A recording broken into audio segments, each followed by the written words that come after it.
Hello.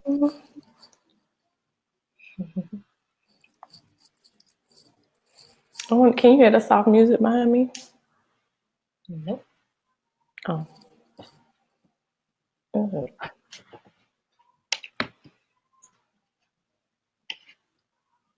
Was it like elevator music? It's a small speaker in here, but the it's really really low. But you probably can hear it because I have earphones in. Yeah, it's probably canceling. You have your phone off? Mm-hmm. You got your phone off? Mm-hmm. What could I do like this third? Oh, that would be good. No, I want to get my messages.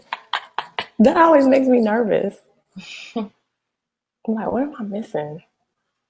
I can still see it. It's just it won't do that buzz noise.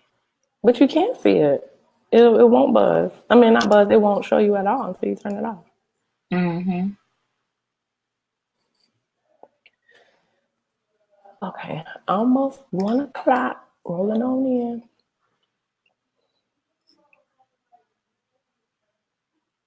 I'll start right on the dot. Right on time. Okay. You sure? We're gonna give people time to come in. Well, yeah, I guess if you want to wait. If you're coming on in, be sure to say hey to us. Hey to everybody out there. We want to start right at 1 o'clock. There will be a replay, but I like to be timely. And so we are going to wait and we're going to give people like 5 minutes Yeah. to come in. Okay. Yeah. I'll be nice.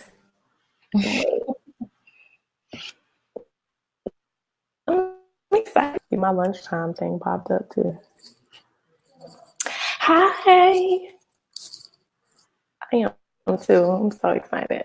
We have some good stuff to share. I'm so glad you could jump in on Hey, your lunch. Nina. Yeah, it's gonna be good. Well, wait.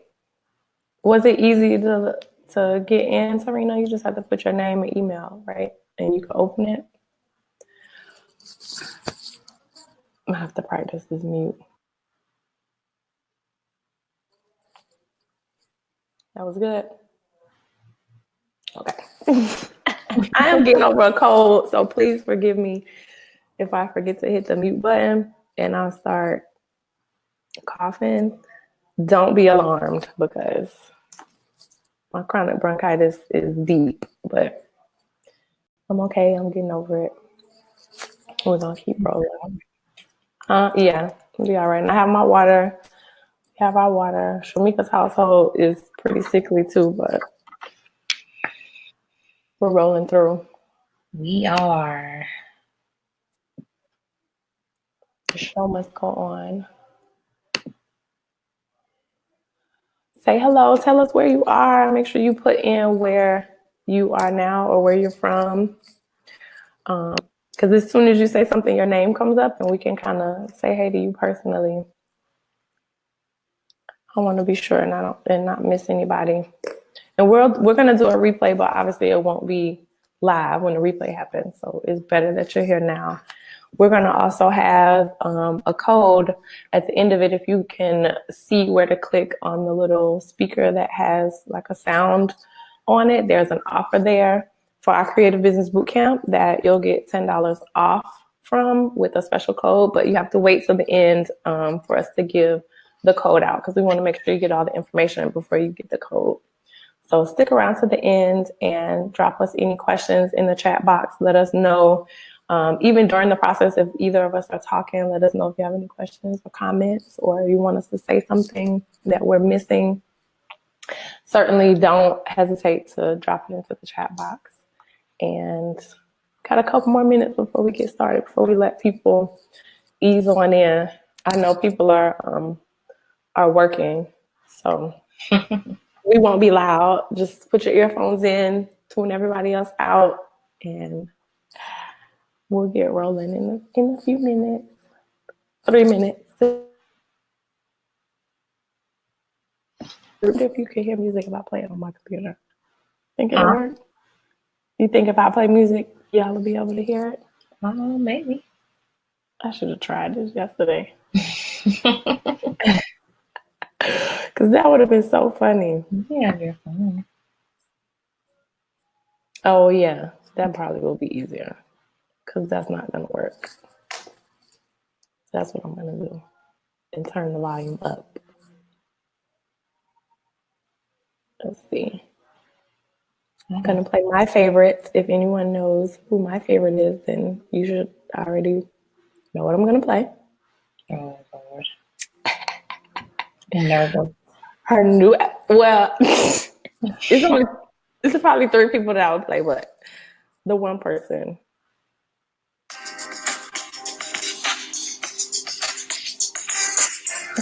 Can you hear it? Yes. When this song ends, then we'll get started. I'm not going to sing, so lip singing.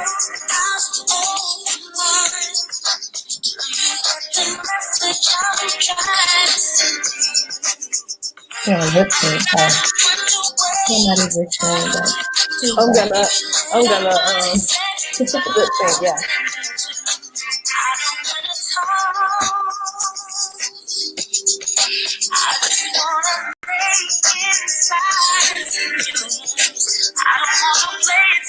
notice who is business is very clear.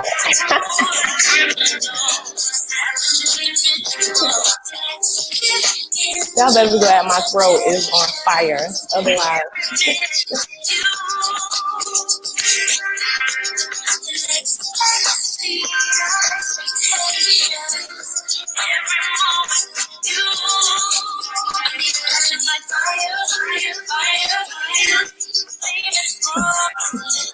Hey, Amina.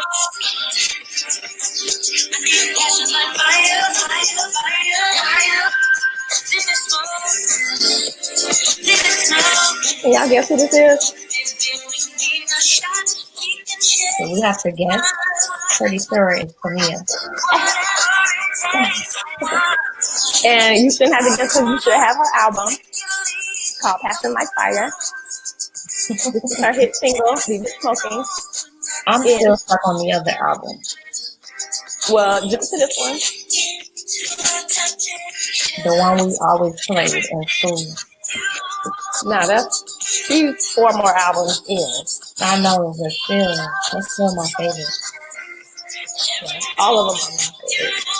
Cause what?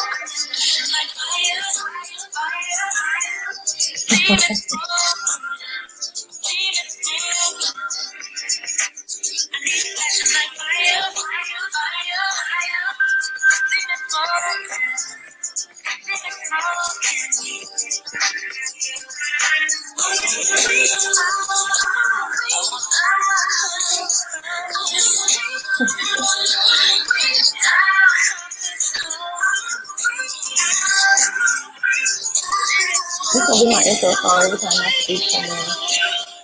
Play this first. The what song? Leave It Smoking. All right. That was fun. Delightful. Now we can get started.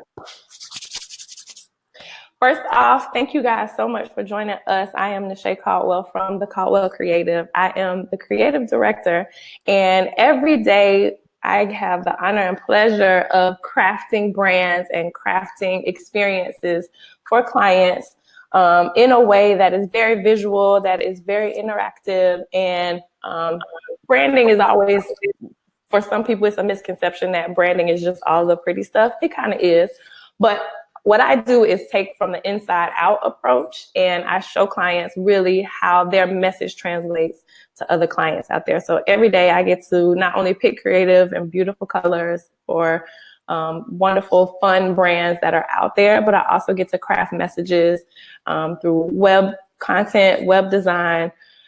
We go over so many different things as far as being a brand from a client perspective. So the creative director role is very creative, but the director part is a very detailed process. And so I spend my days working and crafting on brands to ensure that they are relaying the message that they really want to relay. And we're going to talk today about turning your passion into profit. My favorite person in the world who knows her stuff as far as starting a business, crafting a business, creating a business from absolutely scratch, from concept, is one of my besties, business besties, Shamika Morgan. She is the brand development director, and I'll let her talk more about what she does every day. So she already introduced me, so I guess I'll have to do that part. You're welcome. Okay, so again, I am Shamika Morgan, and I am the brand development director of the Caldwell Creative, and I have the honor and the privilege of helping clients turn their business into profits, and it's really starting from their passion. So we start from the very humble beginnings with that process. I mean, from the point of name creation, you incorporating your business, and then you developing your concept all the way to the pretty much the launch of your business. So there's a number of different things I have the honor to help our clients do, and it gets really in depth with making sure that whatever their concept is, whatever their passion is, that we're able to develop that and make that a lucrative business, but also that they're able to fulfill their dreams. So, you know, Nashay and I are so honored and privileged to be able to kind of be a part of someone's dreams, and it just works. So what we're going to discuss today is along those lines. You know, we have a lot of dreams, we have a lot of passions, and sometimes we don't know how to make those things work. And I know for me, when I was trying to figure out what my gifts and my talents were and identify with those things, it was a process on how to get that to work for me. And it was, for me, never really about the financial gain, but it was just about what impact can I have on the world. So that's by following your passion. Yeah, by following your passion. What impact can you have on the world? So that's what we're going to touch on this first topic, which is what difference are you passionate about making in others' lives? This is something that we have to be able to identify with when it comes to our passion. Some of us have a passion to cook, to sew.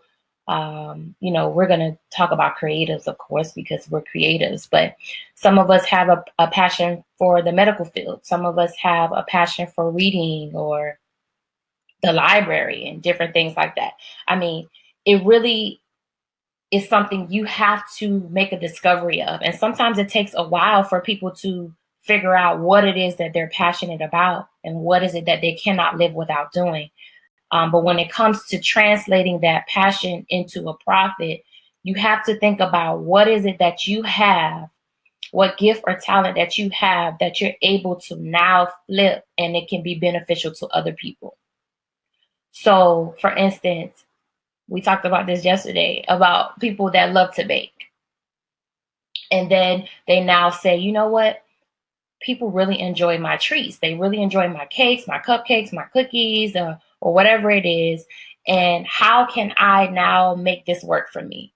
So you may go the while of saying, I want to open a bakery, or I want to start some type of catering business, or maybe you want to now have your items be displayed in a grocery store.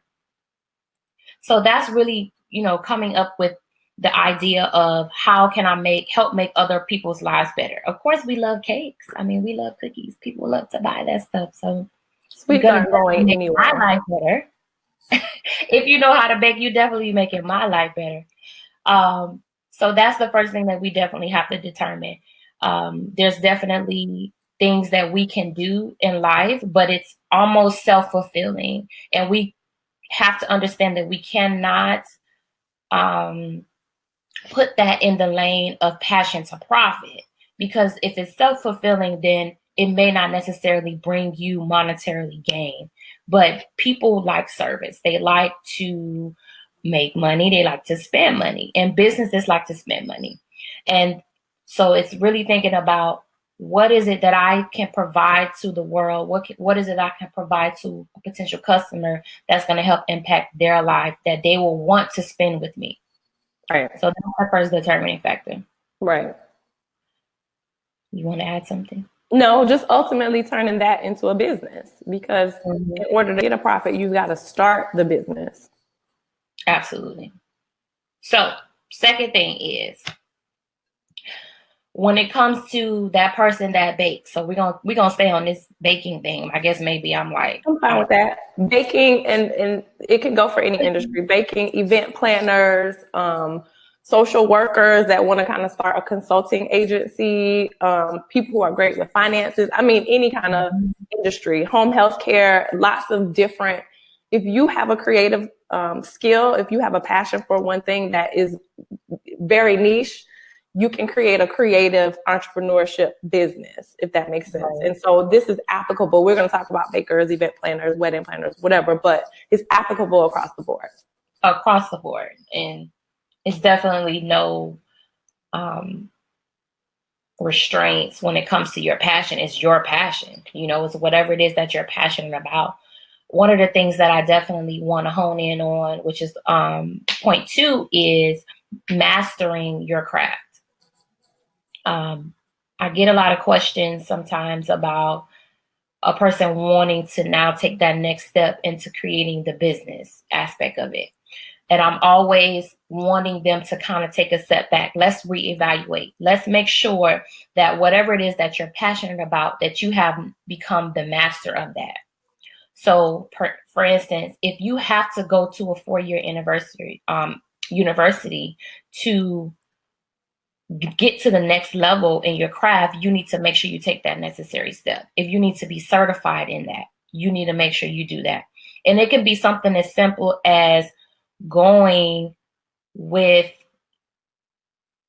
the research approach. For me, business and administration came natural for me, but I wanted to hone in on the specifics. So I had to do what was necessary so that I can become, positioned as an expert in the area or someone that has experience.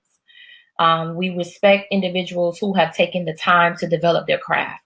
We respect individuals who know what they're doing. You can be very passionate about that craft, but do you know what you're doing? Do you know the ins and outs of that industry? It's important that we read and that we do the necessary research, test the market, look at the market and see what's available, what's not available in your area. How can you make that a lucrative situation, whether it be nationally or internationally? There's so many different dynamics to making sure that you have mastered the craft, but we definitely have to take that step because talent isn't enough. Talent is not enough. We need our education. I am not the advocate for 4-year university, but if that's the route you need to take, do what you have to do. I am an advocate for 4-year universities. She is. I believe in trades. I believe in certifications. I believe in all of that. I'm not speaking against you getting your bachelor's or your master's per se, but that is not always necessary depending on what field it is that you're desiring to go into, whatever craft it is. I know plenty of people that have gone to school to be doctors and now they're chefs. So I just find it, I think that they later on in life, as I spoke of, they learned what it was that they were passionate about, but I would not take away the fact that they went to school to be a doctor and be so specific in that trade. I'm sure they're using whatever it is that they learned over into this new trade because there's like a sense of perfection there. But definitely you want to take that approach of getting whatever it is that you need to get for mastery that craft. You want to be able to operate on a level that will open the door for greater opportunities. And people, sometimes they will, sometimes they won't. Sometimes it's just flat out favor that you get.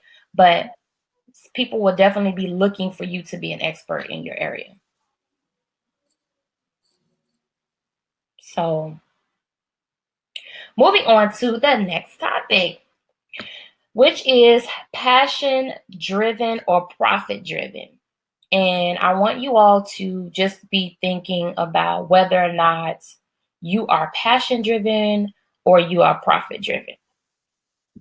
So the difference between the two would be that you are determined to do what you're passionate about because it helps others. So passion is more so directed towards the individual that wants to help someone else. I found that if you're profit driven, you are more self-centered. You're But more Shamika, we all want to make money. we all do want to make money. Absolutely. Absolutely. But the difference is that profit driven individuals will pick up and drop things if it doesn't make money. They will pick it up and say, all right, it's not making me enough money. I'm going on to the next thing. It's kind of like they kind of hop around. So that's not necessarily a passion driven individual, because if you're passion driven, then you'll press through. You'll press through whatever the adversity is. You'll press through failure. You'll press through, whatever it may be standing in your way, because those things are going to happen when you are striving towards perfecting your passion or turning it into profit. Sometimes you will fail. Sometimes, situations may come up that may derail you. But when you're passion driven, it'll put you right back on course. You'll never, quit it, or you'll never forsake that opportunity that you're trying to get to the ultimate prize. So there's a big difference there. So we have to be able to identify with whether or not we are driven for profit or we're driven with our passion.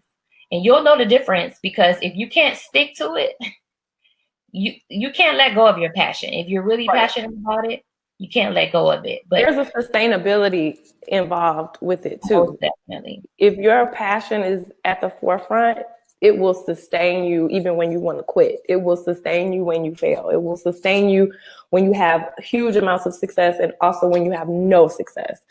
It automatically triggers that sustainability that's going to give you a long-lasting career inside of your passion.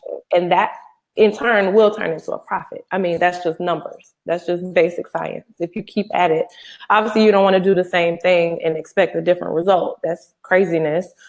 But in learning and in mastering and in all of the things that Shamika is discussing, you will learn that sustainability is the number one thing that will be consistent in a passionate driven business.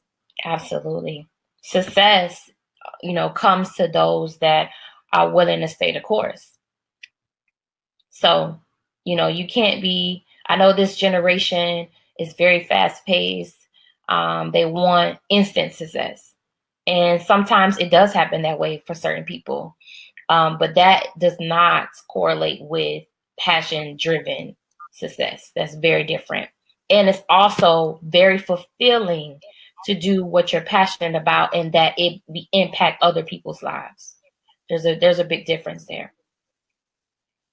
So I have a shirt that says success is 10 years in the making. It is a consistent grind. It is the sum total of hard work day in and day out to reach an ultimate goal. That's right. That is right. So identify with what it is that you are being driven by. Are you being driven by profits? Are you being driven by your passion?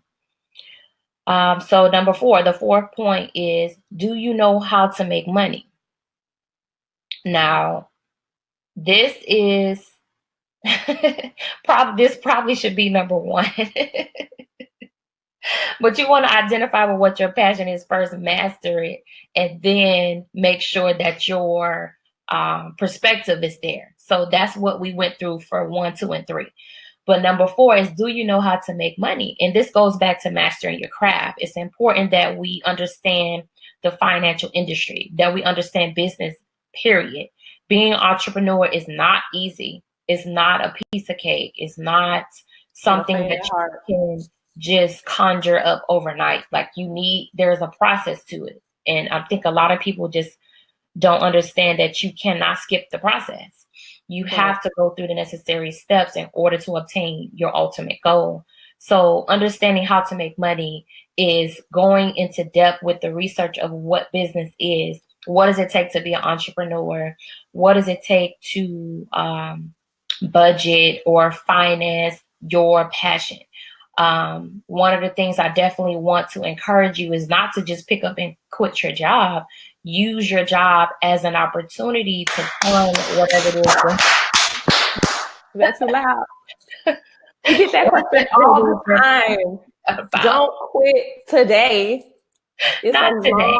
Make a right. plan. Make a plan. Write the vision. Make it plain. Plan it out. Put faith into work. I always like to say, give faith feet. Yes.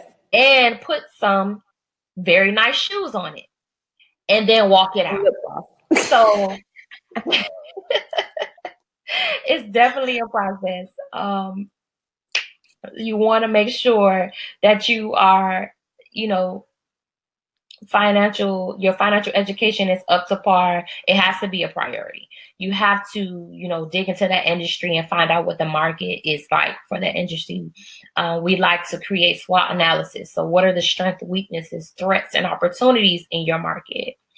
And the plan that you put into place, you have to execute. So if it's like a 2-year or a 5-year plan saying, I'm going to stay on my job, I know I have to do this particular passion. I can't sleep at night if I don't pursue it.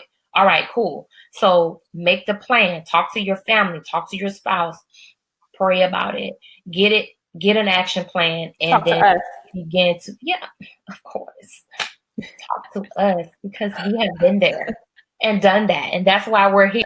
That's why we're here doing this webinar. That's why we have the Caldwell Creative, because, ultimately our passion is this. Our passion is helping those individuals create a business based on their concept and what it is that they're passionate about. And so we have to, learn those tough lessons, those necessary lessons. I encourage people also to get a mentor. We can mentor you. We can mentor you, get a mentor, get a team, get a support. You have to have that support. That support is pivotal for your entrepreneurial walk. Is what? Pivotal. Oh, okay. that was a real Miami accent. Pivotal. I agree. It is pivotal. Yeah. Learning how to make money is not necessarily a skill, because sometimes skill requires talent. It is a part of the process. It's a key part of the process of learning how to make money in your business. It's not all about just making money, period. Making money in your business is vital. Right. Yeah. So it's definitely not, as Nashay said, it's not a broad perspective of financial literacy. It's really about honing in on what it is that you do and how that industry makes money. And then creating the approach of becoming the front runner of your industry. So you don't want to do what everyone else is doing. You want to do what works, obviously, but you don't want to do what everyone else is doing. You want to kind of make yourself stand out in your industry, so that, just like you go to the grocery store and there's like 20 to 30 different types of loaves of bread, but there's that one specific one that you have to have because they have done whatever they need to do to make that taste different from all of the other ones. So you want to, just make sure that you are doing everything necessary to be successful in your industry or your craft. And that's when the creativity really comes into play, because your creativity is unlike anybody else's on the earth. What God gave you is unlike anything else that somebody else has. He's not going to give you a duplicate of what somebody else has. That's when your specific spice comes into play. Right. Absolutely. So lastly, the last point is, are you willing to take a leap of faith? And that's really just the kicker when it comes to individuals that are looking to be entrepreneurs or looking to gain profits from their passions. It always boils down to this. You can do all of 1 through 4. You can identify what your passion is. You can figure out how to master your craft. You can actually master your craft. You can, identify with what distractions may be in place and make sure that you're on course. You can make a plan. You can learn how to make money. You can do all of those things. And then when it's time to execute, you don't. And there's a lot of things that come along that can stop us. But you have to be willing to take that leap of faith. You have to say, you know what? I can't be fearful. Yeah. You have to make the decision. Fear is like the biggest obstacle to pursuing your dreams. So you have to be able to get rid of fear, get rid of doubt, and just take that necessary step. Some people use the excuse that they lack money or they don't have the time or they don't have the resources. And then the big things is that some people they have a fear of failure, their fear of rejection. There's so many different things that can stop us from pursuing our passions and becoming entrepreneurs.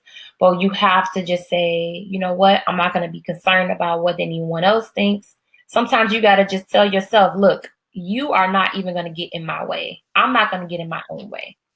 I have to do this thing. So you have to determine what is it that you're being hesitant about. How can you bring security to that situation that you're of hesitation? What is stopping you? Pray about it, get secure in your prayer life and your spiritual life, identifying with who it is that you are as an individual and knowing that what you have, your purpose, is important. No matter how you may try to measure it, because we make the mistake of measuring ourselves to other people and saying that, oh, no one needs that. Don't do that. That was good. Whatever it is that you have to offer, it's important. It is vital to this world. It was a gift given unto you. So don't be like the one that buried his gift. Use your gift and make it work for you, and so that you can, impact the world. You never know who is waiting on that very thing for you to execute that thing. There's always people attached to us. There's always people that we are destined to meet, that we impact their lives. So we have to be able to take that necessary step to ensure that we are helping those individuals. It's bigger than us.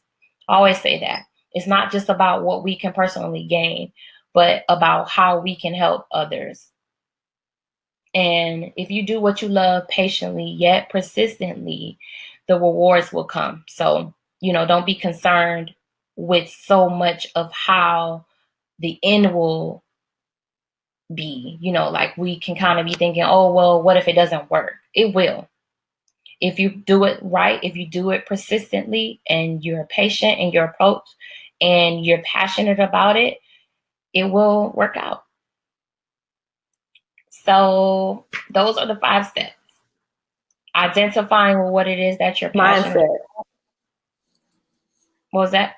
I said the whole mindset shift first. The first 5 steps is a whole mindset shift. Definitely. It puts things in perspective, because these are the things that we don't necessarily think about. Some people have an impulsive approach to business. They just kind of want to dive in and they don't want to break down the things that are necessary. They don't want to make the decisions and they don't want to go through the process, but you can't negate the process. These are things you have to sit down and think about. You have to think about what it is that you're passionate about. You have to think about, okay, how do I learn everything that I need to learn in my craft? You have to think about whether or not your perspective is in the right place. Am I looking to do this for passion, or am I looking to gain a profit? You have to be thinking about the industry and all the market research that you need to do, the business research that you have to do. And then you have to execute. You have to take the step. You have to take that leap of faith. And what is so awesome is that all of these different keys bundled up that Nashay has stated that will shift your mindset now takes you into what is it that you do next? Right. Where do we go from here? So where do we go from here? Yeah, I've gotten everything together, and now really I'm ready to put it into application. That's what we created the Creative Business Bootcamp for. And in order to start any kind of business, you need tools, you need resources, you need a team. Obviously, you're going to need some kind of a marketing strategy or a plan to put in place. Your brand also needs a strategy. The business that you are planning to run, the internal part of your business needs a plan. And then what does your everyday productivity look like? So that's what I'm going to briefly talk over, and I'm going to screen share actually so you can actually get to see what the Creative Business Bootcamp has inside of it.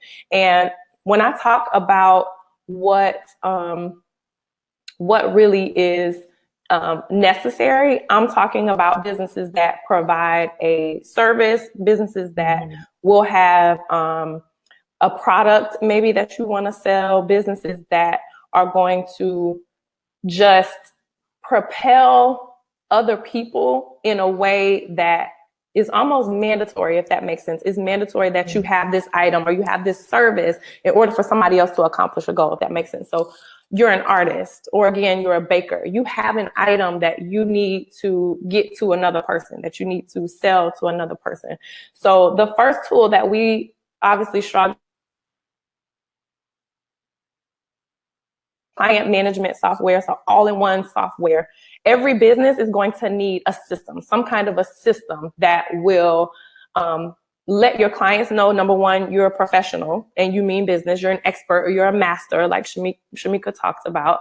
And that system really needs a place to live. So 17 Hats is your all-in-one client management software, and it has so many moving pieces as far as housing your contacts, housing your own calendar, housing a to-do list inside of your actual process of your business, the emails that have to get sent out, all of those emails and all of those contacts, they have to live in some place. So 17 Hats is your all-in-one management software for your business that you can depend on, obviously, and rely on. I'm very forgetful. Even if I write things down, I have an entire planner. I have a notebook, I have a phone, I have all of these, I have a computer, I have all of these different things, but I still rely heavily on 17 Hats. It's very often that even having all of those things, sometimes they get lost. Well, what page is it on? Well, what tab is it under? Where did I put it in my phone? Who did I text this to? And so having a online management software, and they also have an app, having that client management software, or really your all-in-one software, because it does bookkeeping as well. We can talk a bit about your profit and loss statements, but 17 Hats houses that. And so it's a tiny investment. It's, I believe, almost $300 for the entire year, but people always ask, well, how much does it cost to start a business? It depends. It always depends, but there are tools and resources that you need to pay for in order to operate and run the business that you have. So there's an aspect of being creative, because you got to bake. You got to actually do the baking. You got to actually do the painting or the artistry, or meet with clients if you're an event planner. Or you've got to actually do what that creative, tangible thing is, but you've got to house your business part somewhere. And so the first thing that I recommend is that you get 17 Hats and walk yourself through how to do that. And then we talk about in this bootcamp some other paid and free software. So that's what's in this PDF that you'll get when you download it. The next thing is really having some sort of a marketing strategy. And Shamika wrote a really great, I won't even call it a base. It's bigger than a base. She has 24 strategies listed with a blurb about what exactly to do to set yourself apart, or to even just springboard yourself to start a business from a marketing standpoint, from a marketing perspective, because everybody doesn't have a marketing mind. I do not have a marketing mind. I'm the one that can get on the computer and do my task. I'm the one that can do the actual draw. I can actually do the sketch. I can actually do the thing that a creative person does. But then when it comes to talking about it to somebody else or sharing it with somebody else, it's like another world. So a couple of the strategies we'll go over now. One on here is get a website, for sure. 40% of businesses are online. 40% of the world is online. And that comes out to be about 2 or 3 billion people. So if you don't have an online presence, you look a little underwhelming to your client or your potential investor or anybody that's going to research or try to find whatever services that or product that you have to offer. If you're not online, if you don't have a website, I strongly encourage you to start the process. Obviously, I would love for you to start the process with us because we craft our websites based on your brand and your business. And Shamika does a lot of foundational work for your brand. But there are free ones out there that you can hand do yourself. You can DIY a website and just get an online presence. It doesn't have to be perfect the first go round. Another thing that's free is to get savvy on social media. Maybe your industry requires that you're on LinkedIn, or maybe your industry, being a blogger or a lifestyle influencer, maybe it requires that you are on Instagram more. Whatever that is, you need to get savvy with that platform. Learn the ins and outs of that platform and let that platform be a starting point to your marketing plan. Not the only part or piece to your plan, but a starting point. For us, Instagram, it has a really big impact on our business, but we also have a blog. We also have a website. We also do webinars.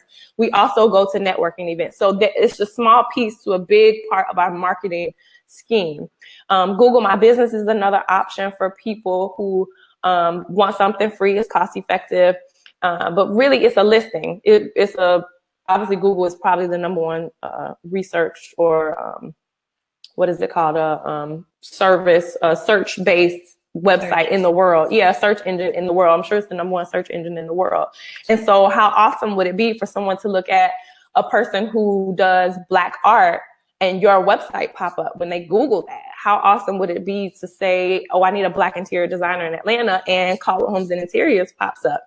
How awesome would it be to say, I need a brand development person or I'm a creative entrepreneur looking to start a business, and you Google that and the Call It Creative comes up. That's what Google My Business provides. So whatever your specific industry or service is, having a listing in Google My Business will kind of put you in the front. There are SEO tactics and a lot of back end website analytical things that can take hours and days, and it's complete companies built around SEO. But really just start the process. You don't have to get overwhelmed with having a whole $100,000 or $1,000 SEO package or anything like that. You just need to get your business, your website online, get it listed, get on social media, and don't forget about email marketing. So that's another platform that's a piece to the pie of your marketing strategy. Email marketing platform could be MailChimp, which is based out of Atlanta. I started with MailChimp. I love MailChimp.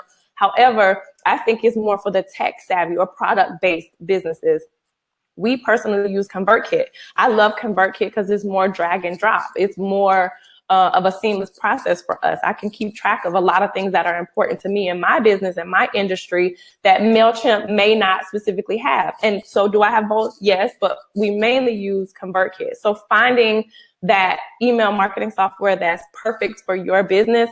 Maybe if you're a baker, again, like Shamika said, you want to try to get your baked goods at a grocery store or at other bakeries or at restaurants or something in that way. You want to be sure to get the contacts for those store owners or those restaurateurs or those people you meet at networking events and add them to your email marketing list so that they know when you have a new product coming out, a new painting coming out, a new baked good that you are launching, a new product that you're launching. Your email marketing software is a store front. Essentially, it's a houser. Essentially, it's a storage container. I would say, just like dropping people in something that you personally own. You don't own ConvertKit, no, but you own that list. And every so often, you take that list and you'll save it to somewhere else because those are your list of cheerleaders. Those are your list of people who will buy from you one day. Those are the list of people who care about what it is that you have to offer. They care about your actual creative business because they've offered you their email, because of whatever freebie you've offered, or because you've met them in person, or because, hey, I would love to one day carry your goods or your items in my store. I'm interested to know more about your business. You own that list. And so Instagram, you don't own your followers. A blog, you have no idea sometimes who is coming and reading your blog if you're on Pinterest and posting it all kind of places. But your email list is really personal, and it's really something that you can take care of and keep track of in an easy way with a platform like ConvertKit, so that you don't get confused. But again, it's something that it's not necessarily your one go-to point to have a lucrative business, but it's one of the many things that, again, you drop into your pie of having a good marketing strategy. So also with those 4 things, the last thing I would say, obviously write a blog, attend networking events. There are 24 things inside of this, this digital download that's inside the Creative Business Bootcamp. And so I strongly encourage you to hone in on a plan that works for you. It's going to be a trial and error phase part of it. But again, you can't go wrong with going to a networking event. You can't go wrong with starting a blog. You can't go wrong with Google My Business. These are surefire ways to get your presence out there to the world, not only for your own personal brand, but for people who are looking for you. So they need to be able to find you, and having a plan to get there will ensure that you have some piece of a starting foundation to getting to that passion to actual profit. So the next thing is having a brand strategy. So people are like, oh, well, a brand is a logo. How does a logo have a strategy? That's a huge misconception. People think that a logo doesn't matter, but I like to use examples like Starbucks or McDonald's and Coca-Cola. Well, why do they still today have, why does Coca-Cola still have commercials? We all know what Coca-Cola is. We all know how it tastes. We know everything there is to know probably from the next line of people coming up don't. That's a part of their brand strategy, is to create a lasting, lifetime, linear brand proposition to put themselves at every corner store in America, put themselves in every grocery store in America. That's a part of the brand strategy. Brand awareness is much different from a business plan, because your brand is really, it's a recruitment tool. Starbucks recruited, I even have one here, it's on my AKA cup. Starbucks recruitment tool was to attract people that have an interest in a certain kind of lifestyle, people who work late, people who get up early, people who like different kinds of flavors of coffee, people who are obviously creative. They like to hang out together. It's more than just having a logo. It's really what your business says to the outside world, what your brand says to the outside world. And the way to find those things out is really having a brand strategy. Well, how do you find a brand strategy? We talk about a couple of questions that you need to ask yourself internally and ask your business internally, not you personally, because my personal opinion doesn't necessarily matter when it comes to my business. You have to act like 2 different people. So ask your business these questions. Who is your ideal client, and what problem do you solve for them? And when we say what problem do you solve for them, what does your gift do for them? How does the gift that you have impact them? And once you figure that part out, then you can figure out how to monetize it. That's the good thing about that. Well, your ideal client may be somebody who, maybe you are starting a line of lip gloss. I don't know. Your lip gloss will most likely attract people who are college age or younger. I don't know many 55-year-old women who wear lip gloss. They wear lipstick and stains and different products. So your product or your service determines, again, who your ideal client is. It may not be who you personally want to talk to. You may not want to talk to a 12-year-old, but at the same time, your product and your actual service may be somebody that you're not necessarily going to put yourself in front of automatically. So find out who your ideal client is and what problem it is that you solve for them.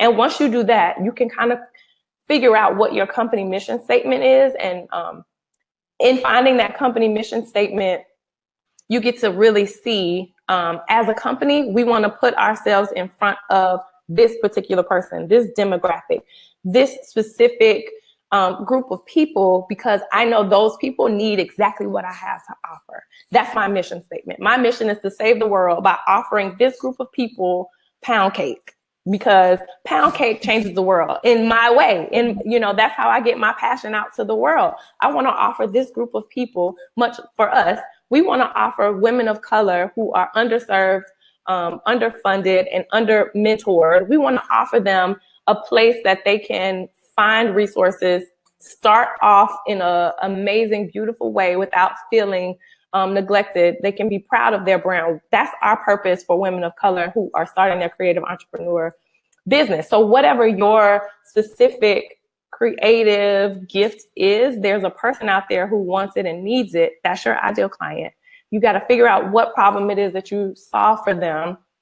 And then finding the ideal client will lead you to your company mission statement, because now you know who it is that you're speaking to. Once you figure out who you're speaking to, then you'll know the statement that you need to make for them. And that's what a brand strategy does. McDonald's has a brand strategy.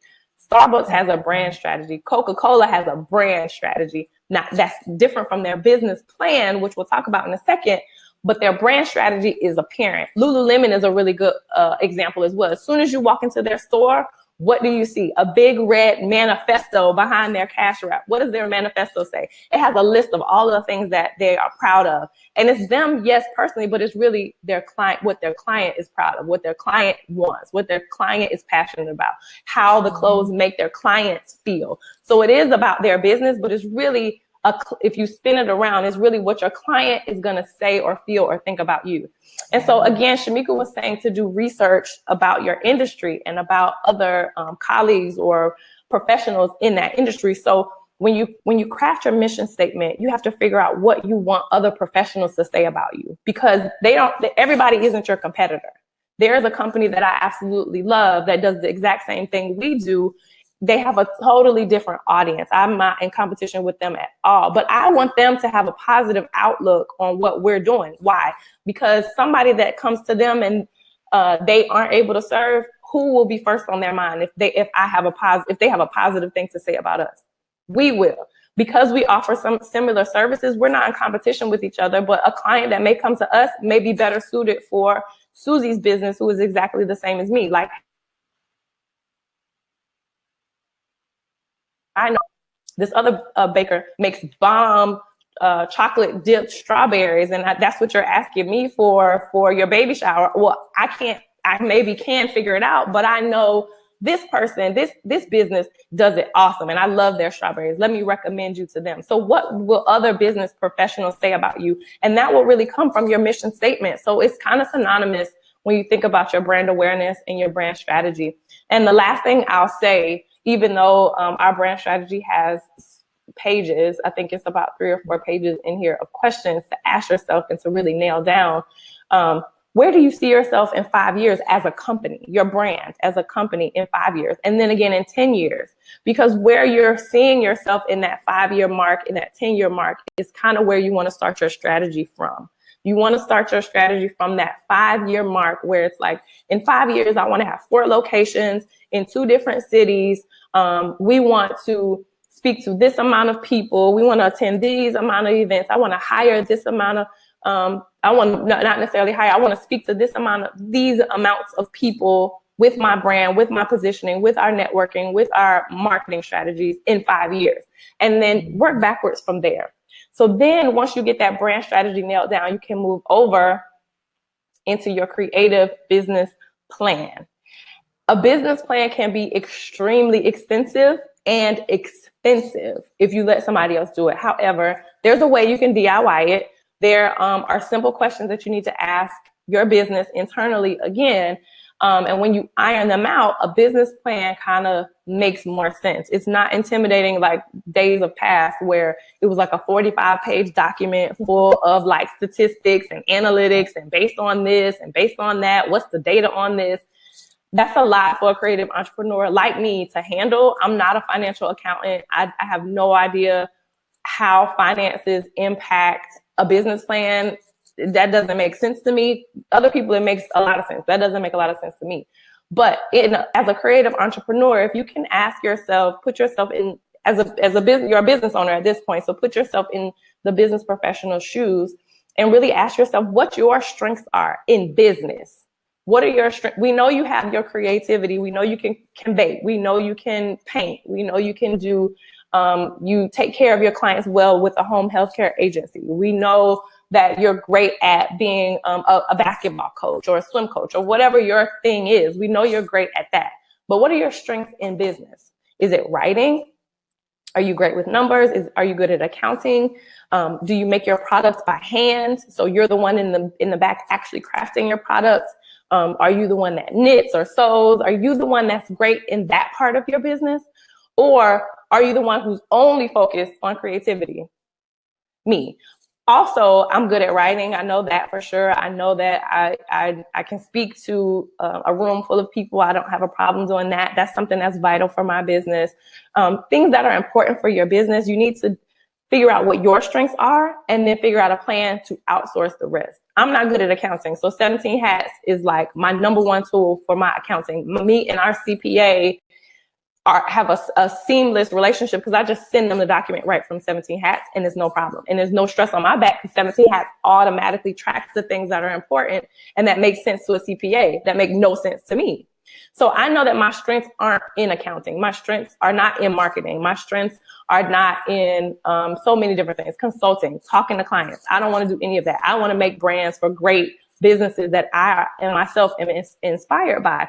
And so what are the teams of people that I know I need to get? Well, me personally, we want to get a graphic designer. I'm not the perfect graphic designer, or I know my strengths will lead me away if I'm doing something else. I can't focus on the thing that strengthens my business. So I want to get a social media person full time. I want to get a graphic designer full time. For somebody that's a baker, they may want to get a head of a front of house person full time. They may want to get an assistant baker that can do some of the more menial tasks as far as baking is concerned, so that they can just focus on decorating, so that they can focus on going to conferences or whatever those core things are that are important to you and that you are strengthened in your business with. Figure out what it is that you can outsource and figure out what it is that you know you need to either get better at or hire somebody else to do.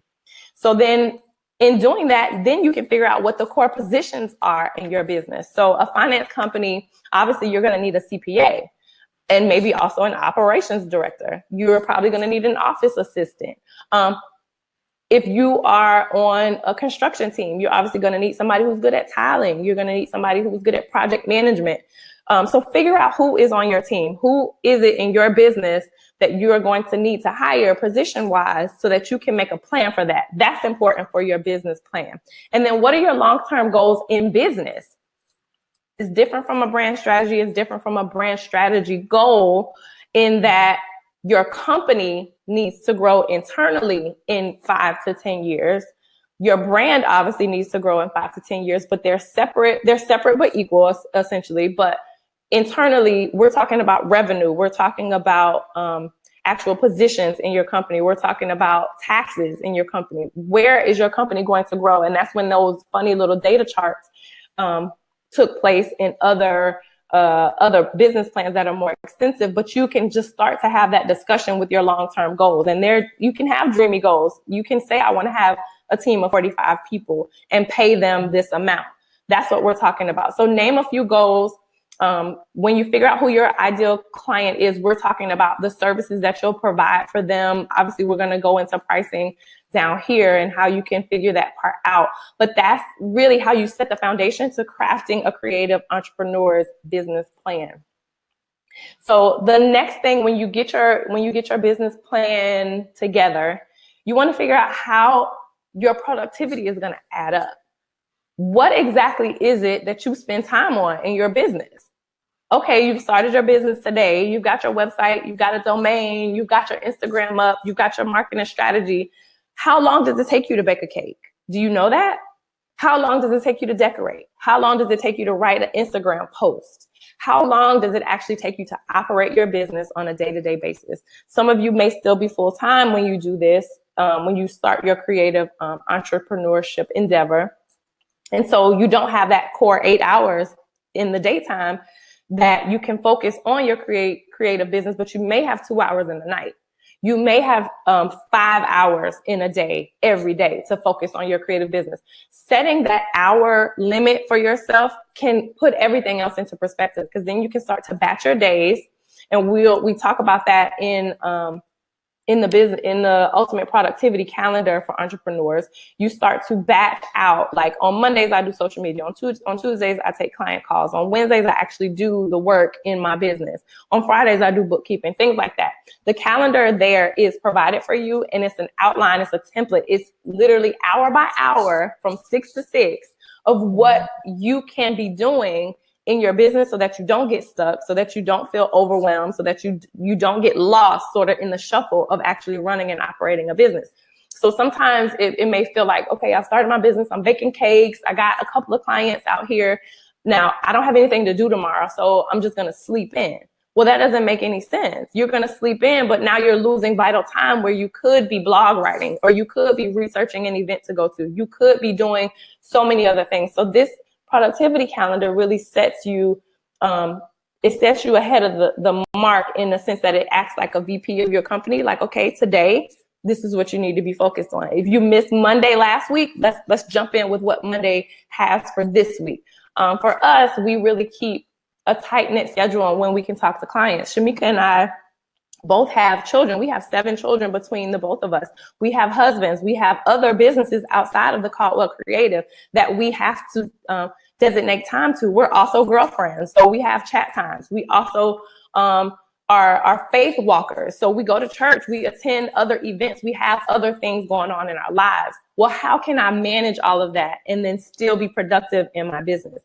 This calendar outlines exactly how you can do that and why you should be doing that, because it's very easy and it's very simple. There's a very simple way to get lost. And then once you get lost in it, you're like, I don't want to do it anymore. I don't have to do this. I don't want to do it anymore.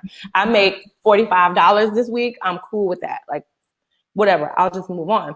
But that's not how you sustain a business. That's not how you run something that you can really pass down to your daughter or to your son or to a niece or nephew or whomever else.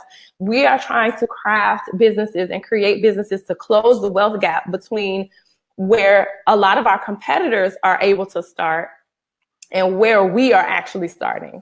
And so in order to do that, you've got to stay motivated and you've got to keep your eye on the prize. And in doing that, you will not only create sustainability with your passion. And so, of course, again, if you understand that your brand is not just a logo, that your brand awareness is important, that your productivity is important, that a business plan is important, your marketing strategy is important, and also your mindset about being an entrepreneur and what it actually means is super important, because your baby is depending on you. And the baby after that is depending on you. Our ancestors did not have what we have today. We have so many resources, and so we have absolutely no excuses. And that's really our goal with the Caldwell Creative, is to accept no excuses. If you want to be a wedding planner, if you want to be a consultant, if you want to be a financial planner, if you want to be a home healthcare agency, you have absolutely no excuse. Okay, I have $0. So what? Our ancestors were slaves. Like, they had nothing. And here we are with all of the money in the world at this point. The world has more money than it's ever had. We have all of the tools that are out there for free. YouTube is $0. Asana is $0. Like, there are so many things out there that can start. A consultation with us is $0 if you get the Creative Business Bootcamp. There's so many resources out there. There's so many webinars. There's so many trainings, networking events that may be $15, $10. There's no reason for you not to start.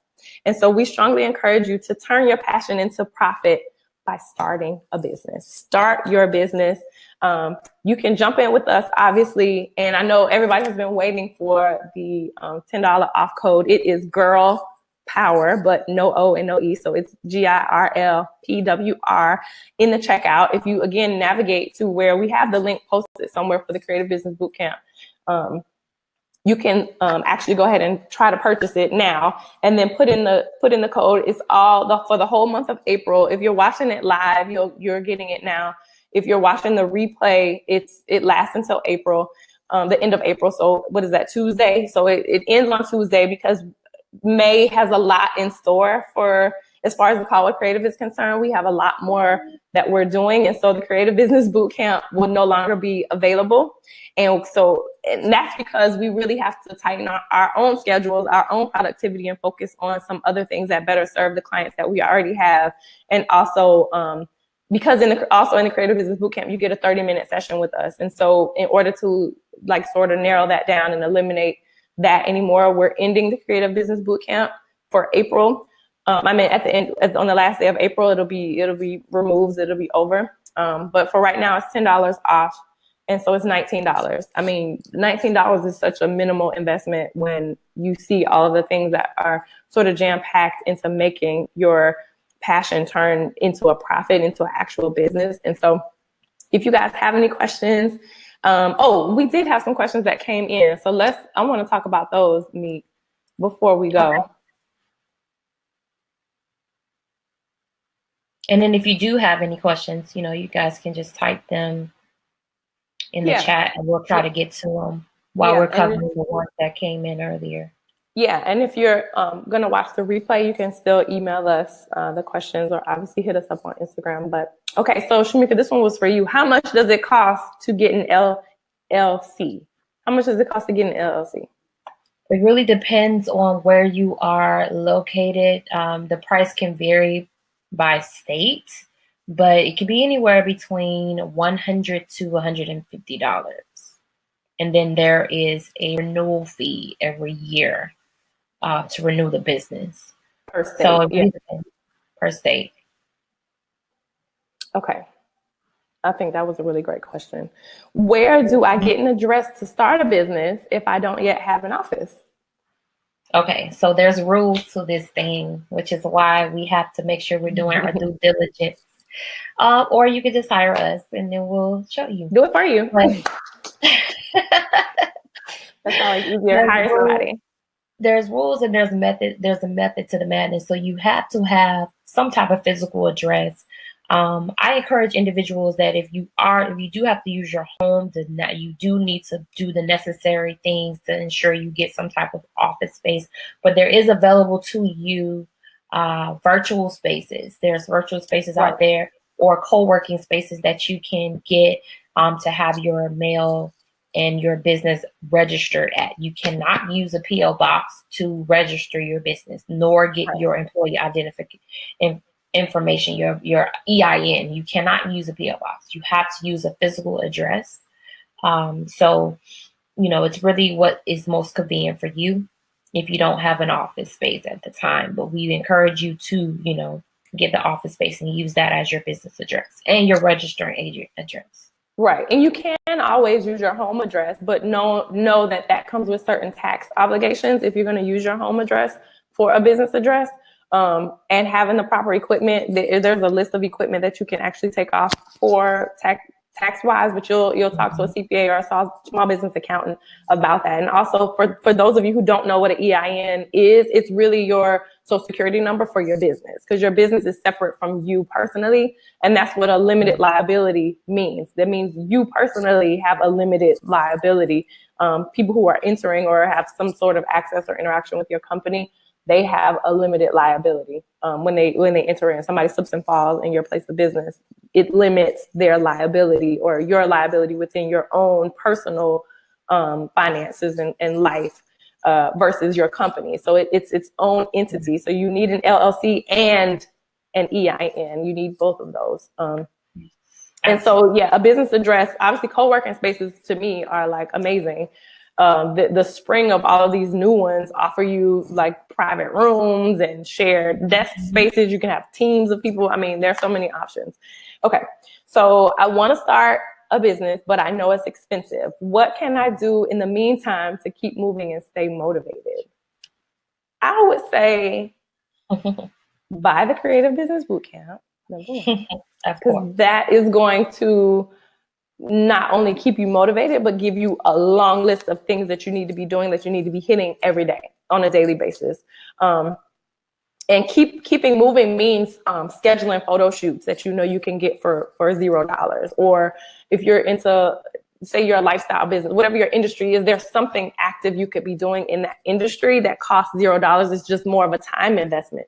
Also, if you're ready to start making incremental investments, start buying things like 17 hats and playing around with it, even if you have 0 clients. Those things, one entrepreneur once told me, fill up your calendar.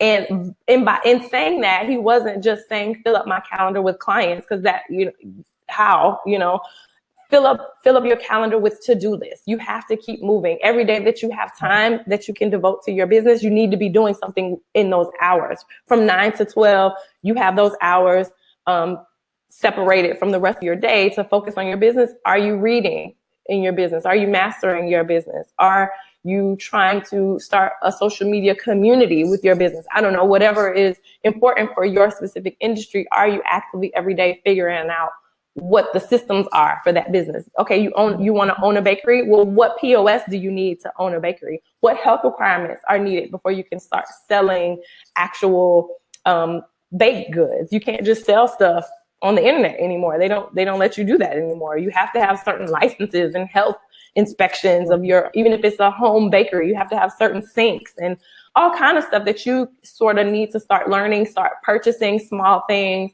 get Asana, get 17 hats. Obviously, Creative Business Bootcamp will give you a long list of things that you could slowly start to purchase or that you can slowly buy now, but join webinars, get brand photography, start making more products than you're selling. Eventually, you're going to sell it. If you make hand soaps, make it a task every 4 hours in the week. You're going to make 10 hand soaps or whatever it is. Every week that passes, now you have a back order of inventory that you can just start to focus on selling, if that makes sense. So in order to keep moving, people say it's expensive to start a business, but really, if you have a good plan, if you jump in with us and get on a call with us, we'll obviously explain it a little bit better. But at the end of it, just starting is really the way to stay motivated and keep moving. Start your business, and every day there's something new. Every day it's a different environment. Nobody can fire you, and nobody can give you your task. You have to be motivated internally in order to sort of keep moving and really want it. If it's a passion, you're not going to stop. Yeah. What else you want to say, Meek? I think that was so good. I hope you guys enjoyed everything that we had to say. I think we're going to come back with another webinar very soon. I don't know if we're going to announce our May announcement yet, but we have a big announcement for May coming up. But hopefully you got a lot out of this, and I hope that we can help in any way that you weren't helped before. So let us know if this was helpful. Let us know if this was us doing the research to get this webinar off the ground kind of was informative and helpful for us too. So we're honored and pleased to not only share, but to also stay encouraged for ourselves, for our business, and for our marketing strategy. So thank you guys for joining us. Meek, what else you got to say?